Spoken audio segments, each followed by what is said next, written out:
Hi, welcome to On the Same Wavelength podcast. This week we're talking to Ryan Brennan. He's a local producer and sound engineer. He's worked with lots of notable people, as well as being the drummer from Fantastic Furniture. So let's have a chat with him.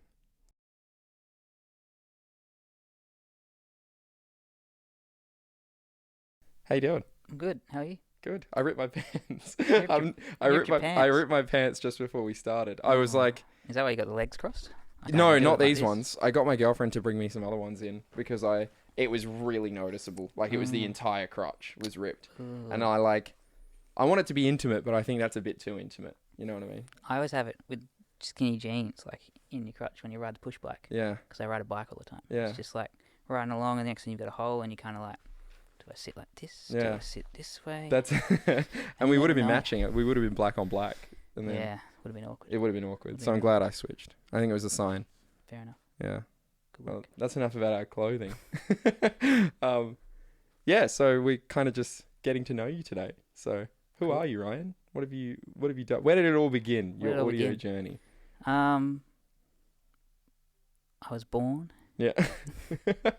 Where was I born? Bunbury Hospital. It's a great place. Bunbury, yeah. Wow. Bunbury great. boy. Yeah. No, so I started in live sound, I guess. Yeah. I was like 15, working on weekends for a live sound PA company. Cool. I really enjoyed it. Hit a point at school where I was like, I think that's what I want to do.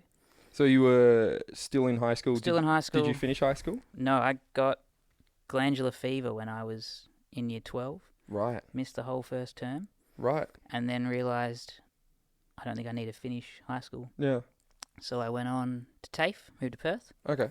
17, moved to Perth, studied at TAFE, and then made a decision that I need to leave the country for a while to work. Right. So it was America or the UK. Things just worked out that I went to the UK. And how old were you by the time you got to the UK? I was 19. 19. Wow.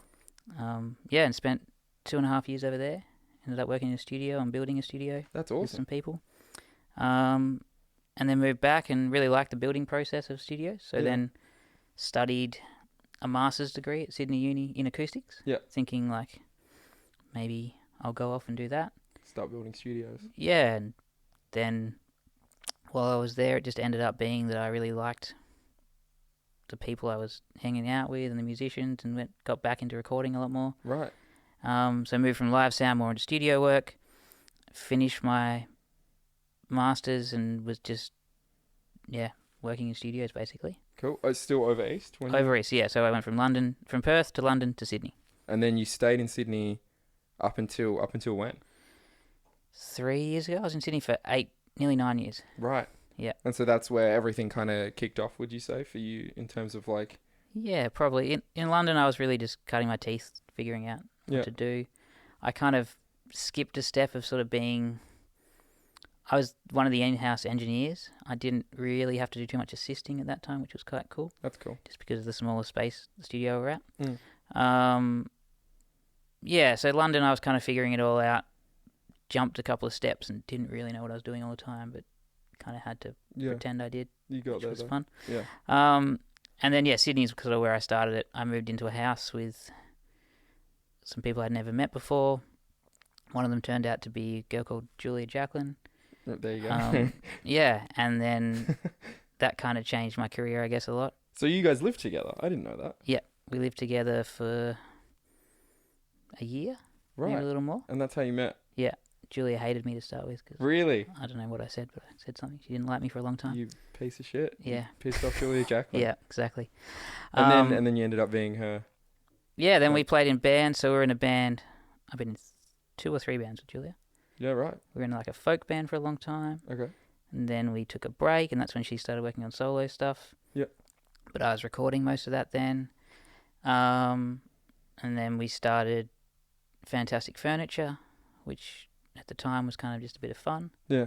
And still is a bit of fun. Yeah. And you guys still play occasionally, right? But you haven't played in a while. Yeah, a long time. The last show that was played was at one of Julia's shows in Sydney. Right.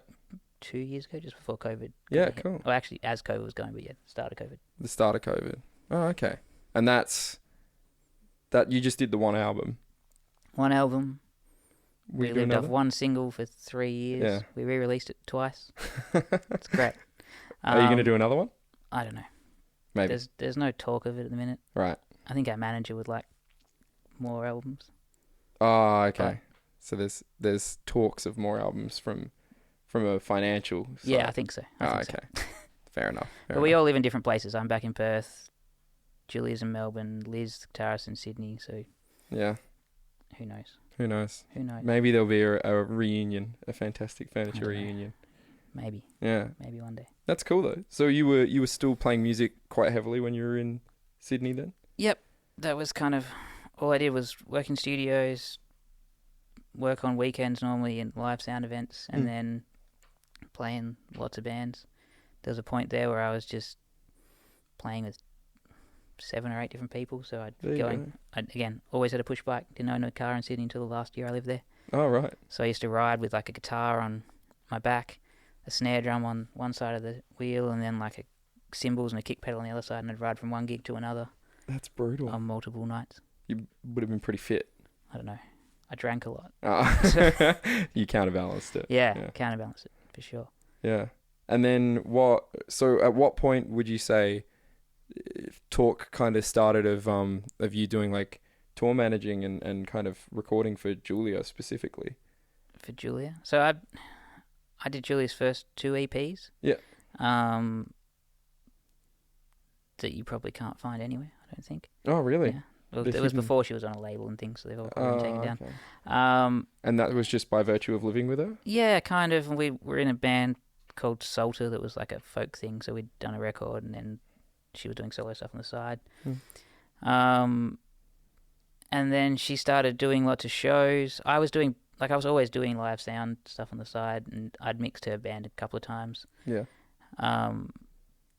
And then she did one tour over to the UK, the first one. She had to drive and just got some horror stories back that it was just too much. Like, it's pretty full on. Yeah, if you're the lead singer and you're driving and you're doing everything. So then her manager was like, look, we need someone to come on tour. And I was like, oh, I'd be keen, and jumped on board. And then the rest is history. Yeah, then I spent the next 3 years basically touring non-stop. That's so cool. Which was fun. What was that like? Because you hear so much about people talking about like touring and like, I guess, living on the road and all that stuff, and like for doing it for so long, was it as fun as it sounds, or was it a bit stressful? And there's moments that are really fun, there's moments that are really stressful. Right.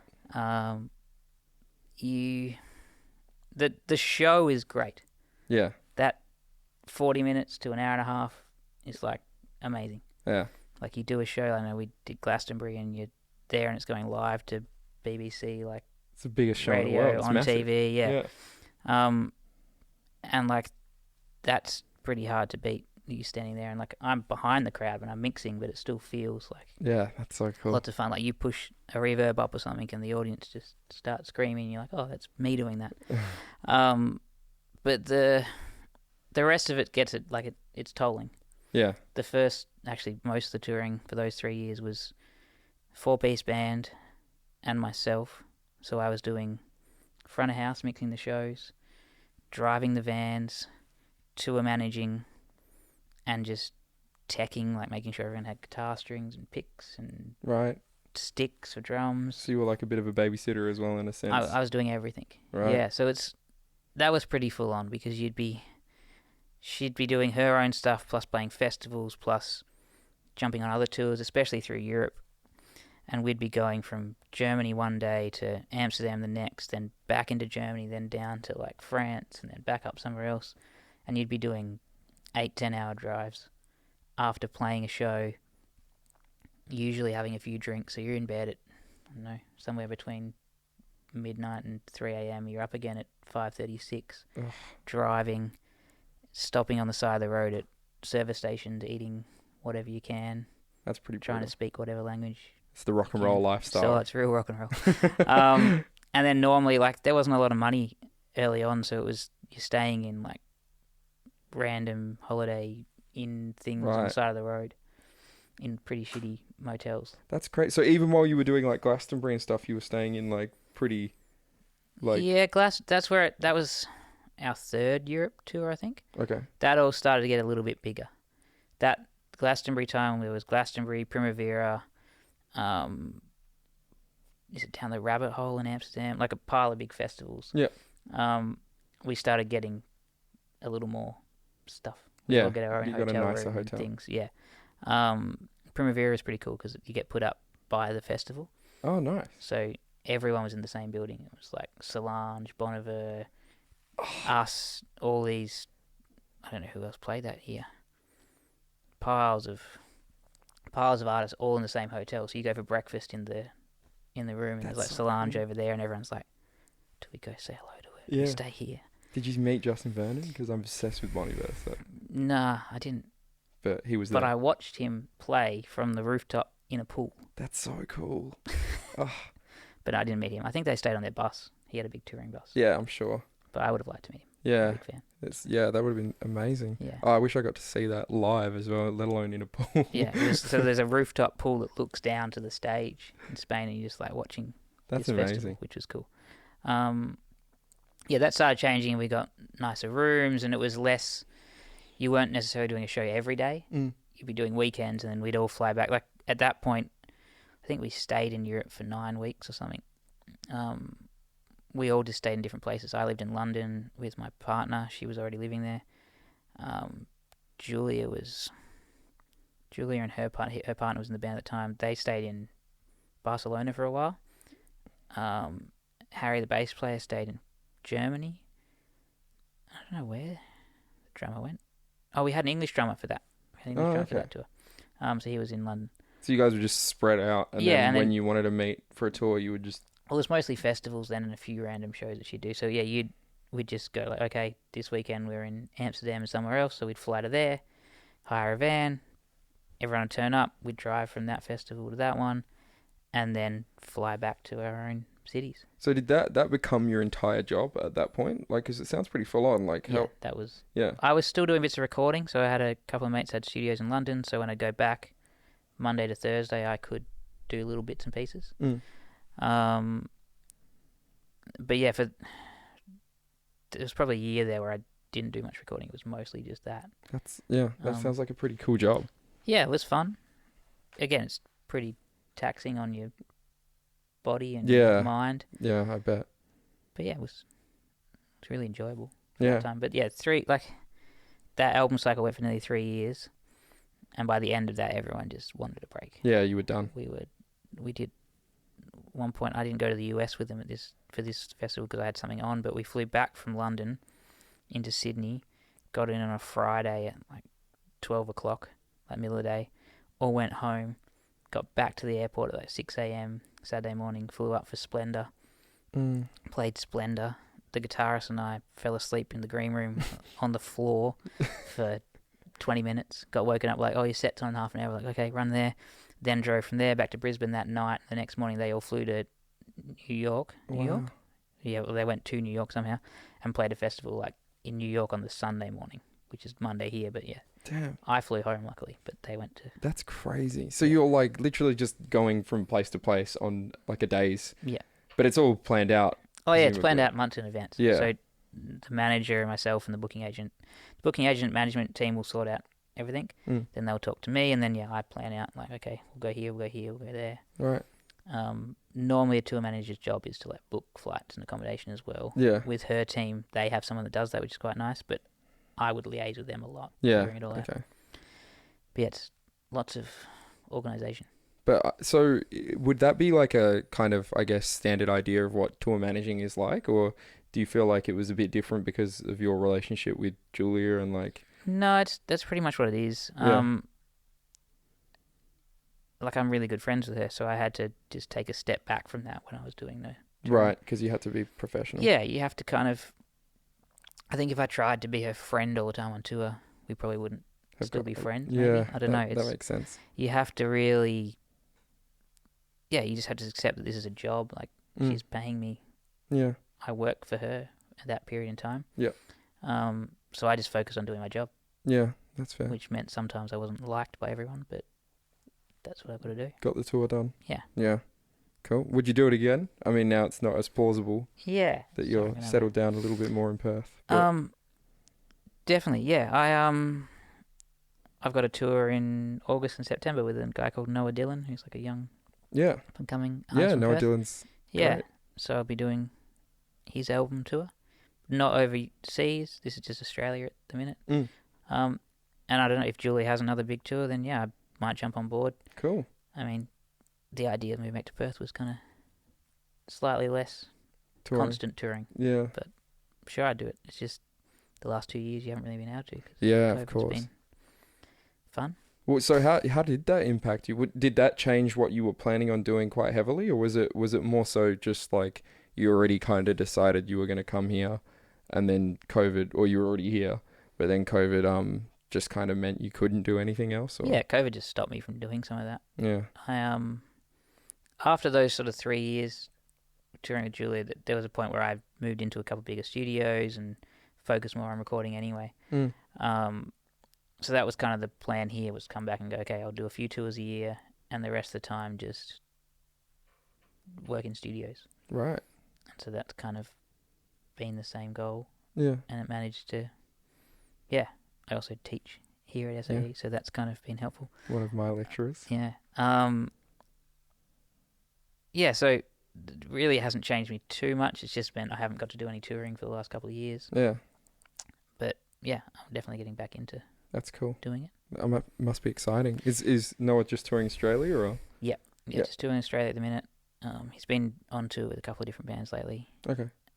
But they're just working out budgets and things, and it gets really expensive when you start adding crew to a tour. Yeah, I bet. Because you can go from a 4-piece in a car to now you've got 5 or 6 people. We need a van. We need to fit all this gear in. Yeah. More flights, more accommodations. Yeah. So, yeah, it's not like I do lots of tours with little bands. It's just not viable for them. Right. But when they get to a point, then yeah, they can start affording it. Yeah. And then yeah. And he's at that point now. I assume so. He must be. Yeah. Yeah. Yeah, that's so cool. So like, what's it like working with him? Would you say? Because like, how often do you have someone like, I don't know what the process is like for stuff like that? Where did you meet him before he started kind of like, I guess, blowing up, or was it like you jumped on later, and like how did it work with him? I met his manager. Okay. Again. It sounds like I know lots of managers. I don't know that many. It just seems to be. Just these two. His manager is a guy called Mark Neal, who's just everywhere in Perth. Okay. He plays in heaps of bands, does his own music, manages, books things, does lots. I moved back from Perth and was just like, okay, I need to. I haven't lived here for over 10 years, so it's like I don't really know the Perth music scene that well, and I needed to get back into it. So I just contacted a few places. I contacted RTRFM and said, look, if you need a sound engineer for anything, here's my resume. Right. I think I literally said to them, like, look, happy to help out and do what I can, like pro bono. And Mark works at RTR as one of the radio hosts and saw that and was just like, oh, his resume is pretty good. Yeah, he's done some stuff. Yeah, it was like, do you want to grab a beer? And I was like, okay, sure. So we went for a beer, and then he was like, oh, I've got this artist I'm managing. He needs a EP mixed that he's about to put out. Would you be keen? I was like, yeah, sure. So I met up with Noah, and we had a chat and got along really well. Yeah. And then, mixed his first EP. Well, it was his second EP. Yeah. That seemed to do pretty well. They liked that. And then they knew that I was doing Julia's touring stuff. So he was like, would you be interested in mixing some of the shows? And I was like, yep, super keen. So then started mixing and working with them. It's real different working with, like, they're not crazy young, but they're in their early 20s. Yeah. It's just that you're getting older. I'm getting old, yeah. It's different working with, like, Noah's definitely more of a rock band.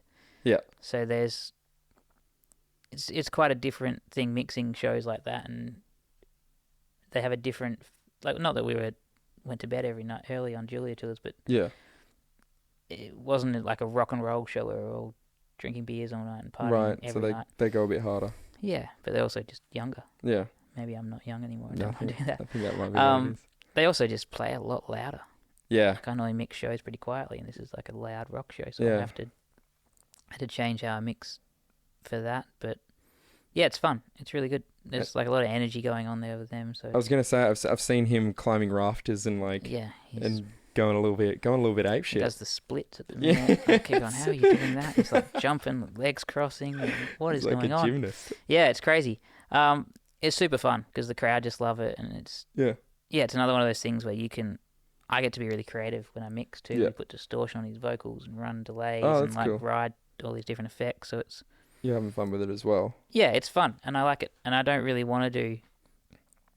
I don't have to. I'm in a point where I don't have to go off and just work at venues and do things and work. Mix shows I don't really like doing. Yeah. I'm just lucky enough that I can sort of pick and choose, and these people just keep appearing that are really good and I like to work with, so it's nice. I mean, there's got to be some.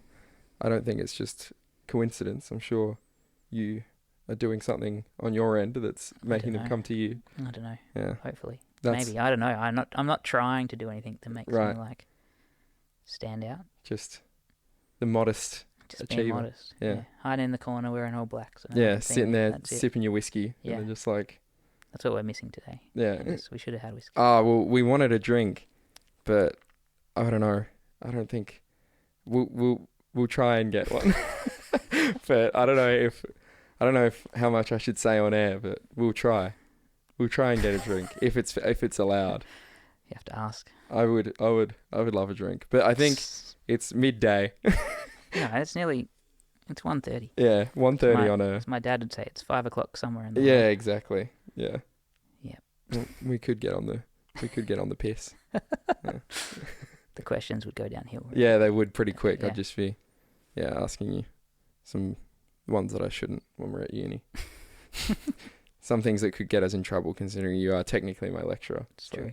Not I right can't now, get though. drunk. Yeah, no, I won't. Not right now. That's true. We did do. I got to mix a festival with you. Mm-hmm. I guess it was a smaller one. It was more for my learning, and you didn't really mix. You just kind of stood around and drank and made fun of us, I guess. But probably shouldn't tell everyone that's oh, really? Is that not allowed? Fine. I don't know. That's the job. Yeah. Oh, it was good though. It was really good. It was like I got to kind of see what it was like from behind the scenes a little bit, and like meeting bands and like talking to people backstage. I was like, I don't know how like I imagine it's quite different on like a big show like Glastonbury. Everyone's kind of bringing their own teams, but there would still be like a in-house team, I imagine. Yeah. So at a bigger festival, the way it works is there's a production company that comes in, puts the PA up, and they're there all the time. So there'll be stage managers, front of house, monitors, all of that. Right. And then each act will bring in whoever they have. Like, so for the Julia stuff, it's just me, whereas some other bands will have front of house monitor, lighting operator. They might have some techs. So there's a lot of people coming and going on stages. But the weird thing is they're all kind of the same at the back of stage. So Glastonbury is a weird one because it's just massive. Yeah. Like, I can't remember how many 100,000 people go. Yeah. There's a lot. It takes you an hour to walk from one side to the other side. Yeah, it's insane. It's crazy. But each stage has its own backstage area. So we were on the park stage, which is over near the hill where the Glastonbury sign is. And there's a whole backstage bar, and we camped around the side of that. So every band that played on that stage was around there. So I think the night we played, there was us and Parcels, a band called Dr. Dog from America, and a few other bands. Moses Sumney, who's like a real cool English guy. But they all stayed around, so we're just out the back having our food and hanging out with the crew that work there, like you would have been at the festival. Yeah. The artists. And you're just all having a drink and chatting. Like it's like being at the festival, but in a smaller way out the back. That's so cool. So you get to meet a lot of people. Yeah, I bet. And in the Australian touring circuit, it's not that big. So normally if you're doing an album cycle, that band that you're seeing at that festival will be at, if you're at Splendour, they'll probably be at Splendour and Falls with you. And if you're on Laneway, they're probably on that as well. So you end up kind of making friends. Yeah, you end up hanging out. When we did the Laneway tour the first time, King Gizzard were on it, and I knew one of the guys from that band, but that's how I ended up meeting all of them. We'd see them every festival. Yeah. And then when I was in Melbourne at one point, that's how I got to do a record with them. Right. But it's all just like meeting people. Just making connections. Yeah. That's cool. And I don't think I go out of my way to like sell myself as like, oh, I'm going to work with you. But you just meet people and chat with them like this. And then next thing you see them again, you're like, oh, hey. Yeah. And if they need someone, they give you a call and you can be there to do whatever they need a hand with. Right. So that's your tip of the day. I think so. Sit back and wear all black. And Ryan's pro tip. Yeah. Ryan's pro tip. Just be there. Just be around. Just be around. Yeah. That's all it is in music. Get involved somehow. Just being around until someone calls your name. Yeah. You're like, yep, I'm ready. How do you get around? How do you get there? You just go sit in on stuff. Right. I mean, you've been helping me out in the studio. I have. You just go sit in the corner. And then what used to happen is that engineer at some point had too many drinks and doesn't turn up, and then you're like, I'm here. Yeah. Then you do it. Yeah. Or in my case, you'll go, do you want to go for a bit? And I'll go, yeah. Yeah, and I'll go make a chai, which takes forever. Which is far less cool than being hungover. Just, I'm going to pop out for a chai. It's a real process. It's a real process. You got to warm the milk up, and then you got to steam it. Yeah. Put the thing in. Yeah, I'm not that cool. Not anymore. No. But I really like chais. Yeah, and chais are yummy. So I mean, it depends. Someone thinks chai is cool, and making your own chai is kind of cool. But you don't really. You just buy it and then buy the pre-made chai and then put it. But I don't know, it's like making coffee. I guess people get real into making coffee. Yeah. Why can't they be into making chai? There's not as much of an art to it, I don't think.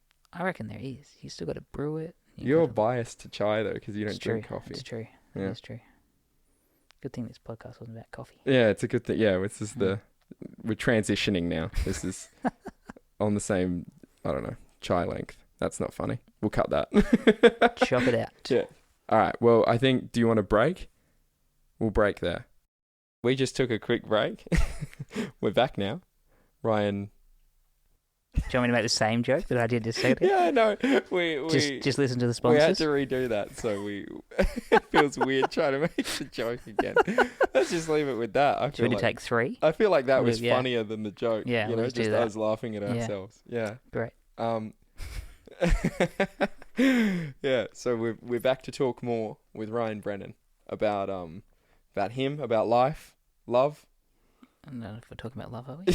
I don't know. We won't play. You don't sound too enthused. We don't have to talk. This could be like one of those shows where like, and here is your girlfriend from year 10. Yeah. I'll bring out. She's here today. A former flame. Yeah. How do you feel now that Ryan has had a baby? Do you still love him? Yeah. I do.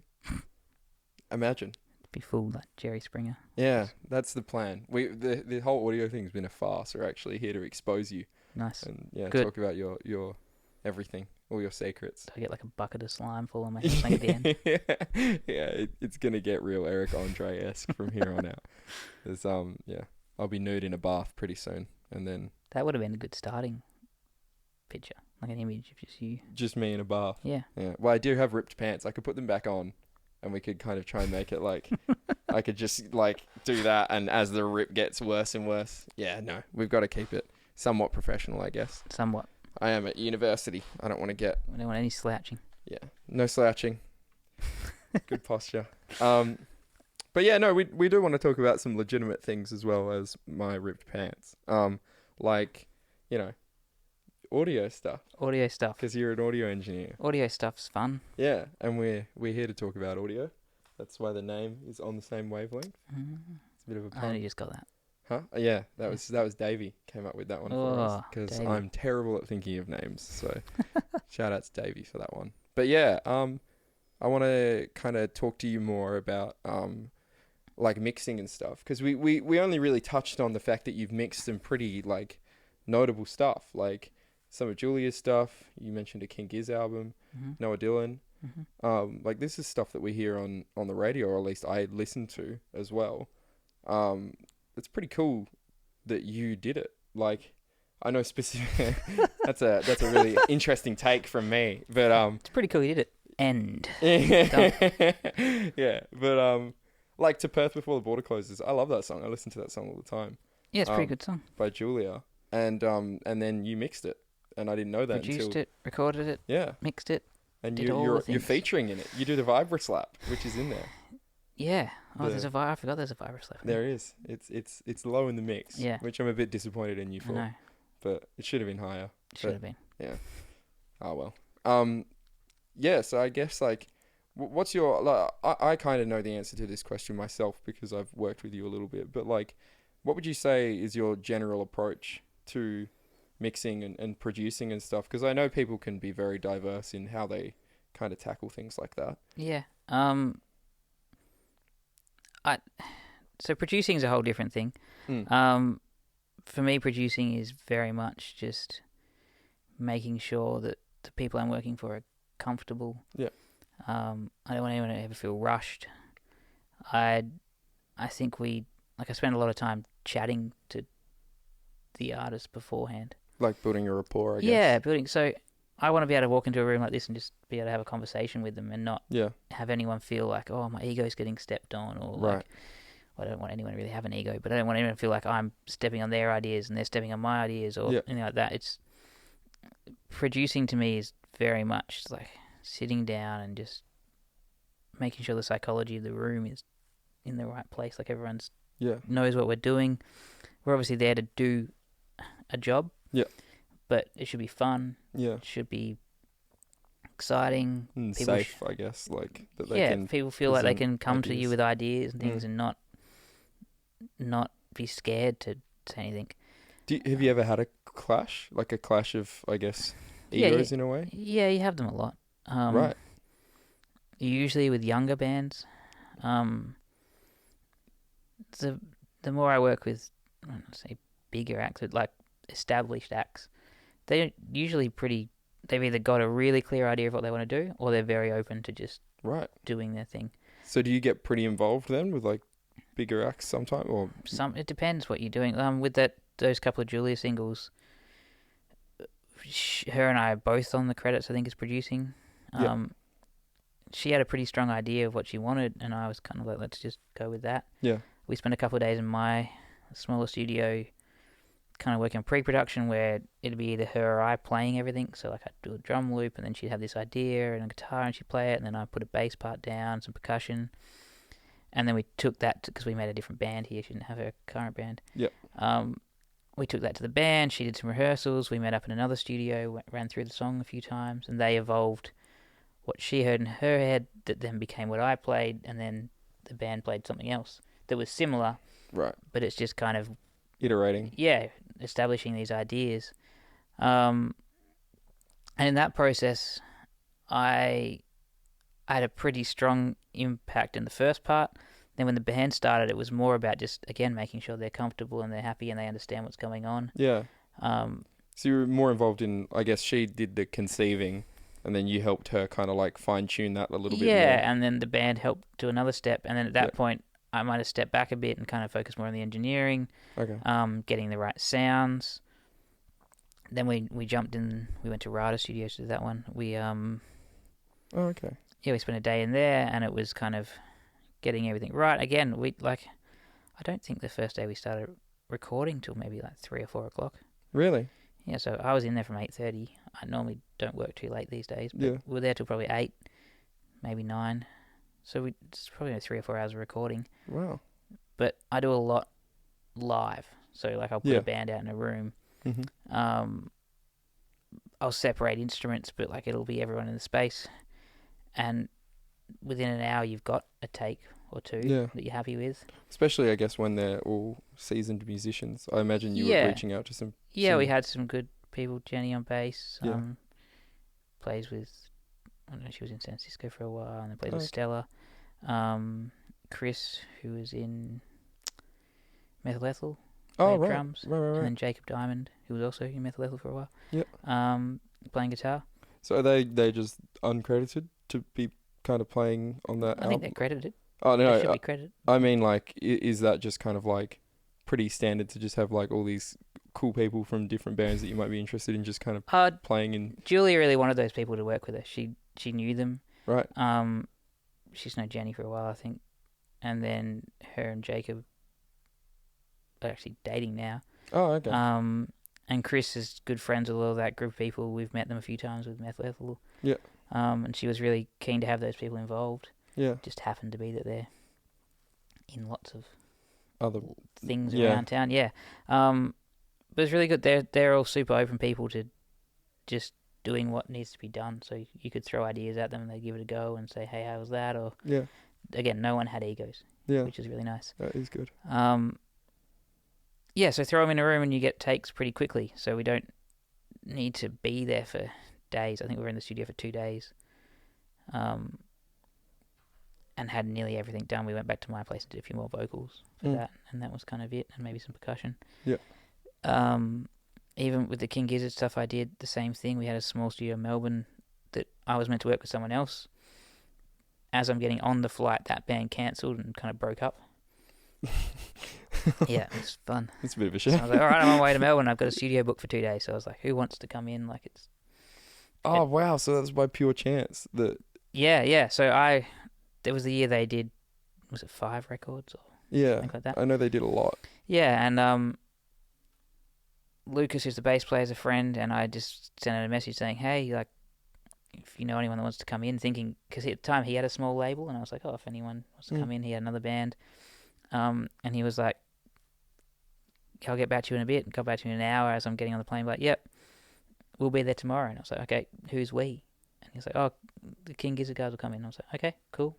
That's Didn't know awesome. what was going on. They come in, they're like, yep, we're doing these songs of a record, which is pretty much half the record anyway, because they're really long songs. Yeah. So they were set up in a room, a tiny room, not a lot wider than this couch, and maybe 4 meters deep. But the same thing, no one in that band's got ego, so Stu seems to write a lot of it. They just all take it in turns. Like Lucas, the bass player, was sitting there reading a magazine for half the day while someone else was playing bass. Wow. Like they don't mind in that band. Like they're just passing things around, and that's crazy. My job there was more to, again, make them comfortable, capture what they needed to. I remember at one point Stu was like, "Oh, it'd be nice to be in a real studio and get a nice mic," because he normally does his vocals in his cupboard. Yeah. I don't think they had their space set up yet. They've got a space now. Same thing, just trying to make the vibe good. Yeah.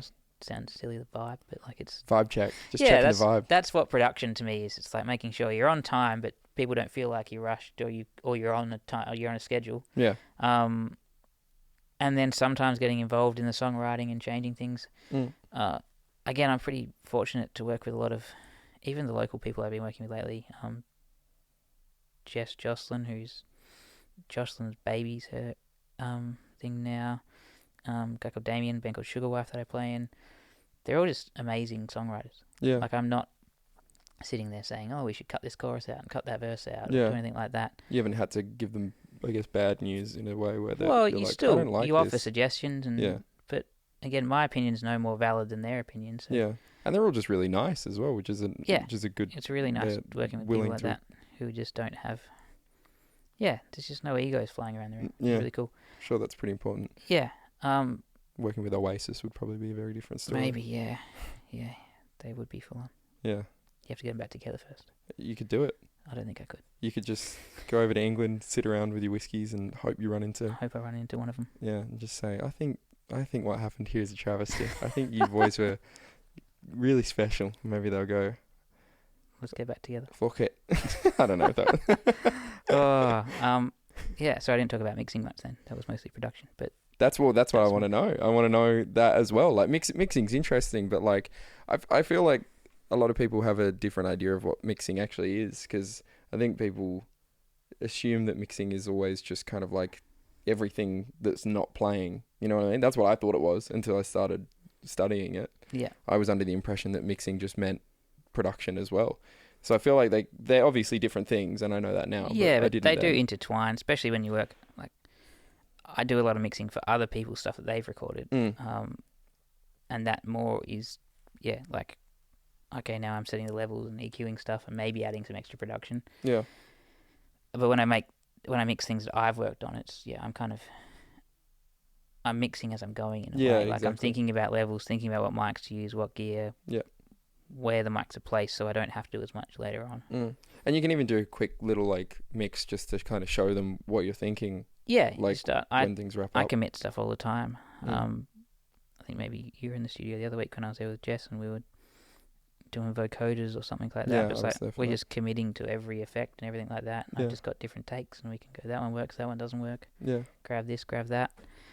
So they do go hand in hand sometimes. Yeah. But they are separate. But mixing well. to me normally is like getting the levels right. Yep. Maybe making everything fit together. Yeah. So then when it gets played on your phone or on your iPhone headphones or whatever it is, it Doesn't sounds sound good. awful. Yeah. Mixing's a bit of a different. I go into that with a more. I try to keep it creative, but Yep. it's definitely a bit more like Mechanical. and not mathematical, but like you're thinking about, okay, normally I do this and I might do that. Will this fit with that? Yeah. The best thing kind of now is kind of since COVID or before COVID, but especially since COVID, is you're on your own most of the time. So I can do an hour of mixing, go off and make a chai. Lovely. Hang out with my baby for a bit, Yeah. go back, mix for another hour, and then I might be getting close. I don't know. It depends Yeah. what I'm working on.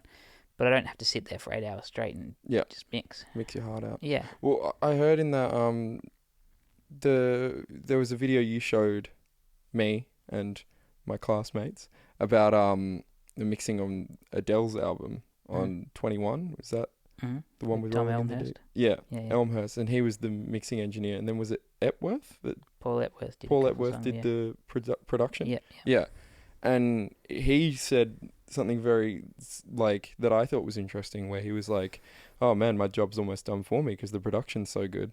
And then he did so much anyway. But like he kind of approached it in a very similar vein, where he was like, mixing feels like he was just kind of like, I'm just trying to bring out all the nice things they've already done. Yeah, and I think if you've got good recordings, and that's makes your mixing job, so easy. that's your job. Yeah. You don't need to do a lot. Little bits go a long way. I think when you're starting out, like sometimes you're working with stuff that's not recorded quite as well. It still might be an amazing song, and it still could go really far. Yeah. But it feels like it can be a bit more of a challenge. Yeah. Like to I bet. edit that and put it together, and I don't know, maybe the singer's a little bit off key that day or something, and you've got to try and tune it all up. Yeah. When you start working with these people who've been doing it a long time, the artists generally know if they're off or they haven't done something right, and you don't have to sit there and try and tell them and coach them into doing the right thing. They know, like, yep, cool, I'll give that a go, I'll try this, I'll try that. Yeah. And you can be a bit, I guess, a bit more brutal or honest in a way, where it's like, you can be more that honest. probably wasn't your best take, and they're like, yeah, that's fine. Yeah. As I think opposed to normally by the end of sessions with people I'm working with, I'm sitting there saying that, you can do it better. Yeah. Go on, do it again. Not in a bad way, just like they know we're on a good page at that You're point. shit. Yeah, you suck. Get I've out had of enough. here. I'll do it. Yeah. Yeah, that's actually Ryan singing on To Perth Before the Border Yeah. Closes. You got fed up with Julia. You don't want me singing. No, I've heard you sing. Yeah, I'll do it. You'll do it. Not, you don't. There's better people. Yeah. Yeah, I don't know. That's mixing. Yeah, right. Everyone learn how to mix now. I know. I'm We're all done. sorted. I'm gonna drop out. I feel like I'm finished. We didn't talk about one piece of gear or one plugin. Well, Great. what's your favourite plugin? Oh, I know what it is. what is it? It's got to be the Oxford Inflator. Yeah, that thing's pretty cool. Yeah. If someone if you get lots of people listen to this and someone knows how it works, they should tell me. Yeah. Email Ryan Brennan. Email me, because I don't know how it works. Yeah, the Oxford Inflator. I push a button up and it sounds really good. It's the Sound Better plugin. It's great. It's it real is. cool. It's on way too many things. Yeah. You talk about Magic Death Eye a bit, the compressor. Yeah, that thing is cool. Yeah. I just remember it because the name's cool. Yeah. It looks cool. It does. I use it now. That's what it's all about. Yeah, If the it plugin looks cool, then you're good. It looks great. Yeah. And what about gear? So microphone wise, because you've got some cool mics, you've got some fancy mics. Yeah. We I use got one of these. 7Bs. I really like these mics. Yeah. What like? How do you feel about the idea of like having to buy really expensive equipment, like versus just like being good? You know what I mean? Because I hear like there's so many people where it's just kind of like, if you just do a good job, like when we were researching like the Strokes album and stuff, it was like they went to like a fancy studio and they had access to whatever they wanted, and they were like, it doesn't sound cool anymore. Like it sounded better when everything was a bit shitty. And then they were just hanging Sennheisers over their amps, and like everything was just a bit weird, but it gave it its own kind of character. Its own thing. And then there's the infamous microphones in condoms, which was It's always fun. yeah. So like, how do you feel about all that stuff as a recording artist, I guess? I mean, I have a lot of expensive microphones, so I probably shouldn't say I don't like them. It depends. You don't need a good microphone to get a good recording. Yeah. You could have a 57 and make a great record. I think of them kind of like different palettes that you have to change sound. So right. The reason I have a lot of microphones is because one sounds this way, one sounds that way, one sounds like that. So you just want diversity as opposed to... Yeah, I don't want everything to sound like it's through a 57. Yeah. I work with a lot of different people. Sometimes I'm with a male singer, sometimes a female. I drum on a lot of stuff I work on, and I have a way that I set up mics that work for me because I know how they sound. But if I put that up with a different drummer, it might not work. Like, I need to put different things up. Each song needs its own palette, I guess. I think it's about like that's when I start thinking about like how this is going to work when you mix it. I might use a ribbon mic on this, or I might use a tube mic on that because I want that character. Yeah, some of them are expensive, but it's not about them being expensive. It's just about them having a certain sound. Yeah. I have a couple of vocal mics I really like because I know, like, on a female vocal, I can put that up and I don't have to do much to it. Yeah. So it's just up, it works, and then that's half my job done. Yeah. I spent a long time, like, coming from live sound and, like, even studios, like, engineering for people and learning where to place mics and where to put them and why to put them there and why you put that mic up and why you don't put that mic up. When I get into a point where it's, especially these days, budgets aren't that big, you kind of, I'm producing and engineering a lot of the time. I don't want to have to think about the engineering too much. Yeah. So I have a collection of gear, not just microphones, instruments as well, especially instruments, that I know how they sound. I can go, oh, yep, this song needs that, grab that snare drum, put that guitar amp over there, and I put these two mics on it, and it's going to sound like that. Right. So then I can focus more on the production and how the song's feeling and what we're doing with all those bits and pieces. Right. So you'd say it's more important to kind of have options that you know really well so that you can kind of get a feel for what needs. Yeah, you can build a palette of sounds. And Yeah. You know what, I don't have heaps of gear, but I have enough that I'm like, that works for this, that works for that, that works for that. And it means you can just easily go like, yep, cool, we're going for this sound, grab that piece of gear, put that microphone on it, run that into this preamp, and then I've committed to a sound that I'm like, I know works. If I had 10 times the amount of stuff, I'd be sitting there for 4 hours just trying a vocal mic, like trying different vocal mics and people, and no one has that time. Does it go well for consistency as well? Because you've talked about trying to, like, I guess, recreate an album like during like a live performance. Is it kind of good to just always be using the same gear so it sounds really similar when they sing it live in a way? You mean like performing it live afterwards? Yeah. Well, they don't normally use the same gear when they perform it live, I guess. Yeah, like, I just know the stuff I have really well. So it's... Right. Then it's, for me, it's consistency. I mean, maybe it gets a certain sound. Right. Like, I think my drum kit gets used on most things. Not many people bring in their own kit. Okay. And that has a sound. So that probably goes on the records I work on. It's like, oh, that's that drum sound. That's in the that Ryan room. Brennan signature. I don't know. But I change it up a lot too. Maybe because I get bored. Yeah. Okay. But I don't think it's... Consistency is really good, but also sometimes you want something completely different. Like you said, like, you go in a room, you're like, oh, this sounds really great, but we want it to sound shitty, so we won't use any of this stuff. Yeah. I think I have a lot of gear that I've had for a long time. I'm always buying new toys, and when I get a new toy, it's like, that's going to go on that record, because I'm like, I've got this new pedal or this new whatever. You should try that. That works really well. Yeah. And I've seen the excitement. Yeah. This is my new mic. Let's use that. Yeah. And it ends up on everything. Yeah. And then you're like, yep, I shouldn't have done that. I should have just stuck with something else. But it's fun. Yeah, it's fun. I want to keep it fun for me too. Yeah, of course. Otherwise, I'd go work in a bank. Yeah. That's not fun. That's the opposite of fun. It might be fun. I don't think that's some fun. People, but I think that's objectively not fun. Who knows? But for me, it's, I want to keep it fun for me. Yeah. I find buying gear and having instruments and toys exciting, so... And I'm sure you being excited adds to kind of what you were saying before with the vibe. How you being kind of like personally invested because you're like excited to hear a specific microphone. Yeah, or, exactly. Yeah. Or anything will help to kind of get them feeling like, oh yeah, cool. This is good. This is going well. Yeah. Like, and I talk to the artists a lot when I'm working with them about that. Like, oh, this mic's going to do this and probably make you sound a bit like this. And they're like, oh, a lot of people don't do that. They just put a mic up and say, go on. Oh, sing. really? I know. It's a bit like today.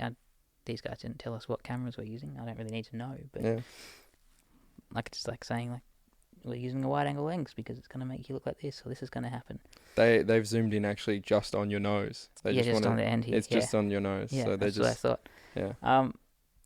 But yeah, I find doing that just with artists too. If I've only got a short time with them one day, like you just talk about what you're doing, really calms people down, and they go, "Oh yeah, cool. I understand why this mic's being used, or what this is for, or oh, that's a really expensive one. I won't knock that one over. Yeah, I'll knock that's the other one one I care over. about because then I can be incredibly anxious around it. Yeah, exactly. And I just like telling you how expensive they are. So you, Yeah. when you move them, you're scared. When I'm moving it, you go, that one's really expensive. Don't drive that one, Angus. Yeah. And then I get genuinely you're like, terrified. oh. It's great. How fun. Yeah. There you go. That's awesome. Yeah, well, I mean, I feel like we cover a lot of topics. I feel like we got to know Ryan Brennan really well. Did. Really well. So well. Yeah. It's great. It's amazing. Now we just now we do the nude bath scene, and then the Eric Andre. Do we need to dim the lights a bit? Or Yeah. go real bright? Oh, we want it to be nice and bright. Yeah. It's gonna get real intimate. Oh, here we go. Yeah. So the after dark. That'll go. That's the same wavelength. That's a Patreon special. Yeah. Yeah. When we get one, which is probably gonna happen, but but yeah. Thanks for coming on. Thanks for having me. I really appreciate it. Anytime. It was awesome to talk to you about all that stuff. I feel like I've obviously asked you a lot of questions about stuff like that before, but I still feel like I learned something new as well. So good. Lovely. And just quickly, favorite brand of chai? What would you recommend if you had to? There's a lady in Albany. Okay. She owns a honey farm. Right. If you go to the Albany markets every Saturday morning, she sells honey and chai. There you go. And her honey chai is the best, and it comes in big tubs. And that's the Ryan Brennan seal of approval. It's like $50 for a tub, but it lasts you ages. Yeah. That's the best chai I've had. There you go. There you go. Albany. Place to go. There you go. Perfect. You heard it here first. Well, thank you. All right. Thanks a lot. There's the kiss. Don't put the kiss in. Oh. I regretted it as soon as I did it. You could start the show like that. You could start it with that, just like. Oh, I hate why did I do it again?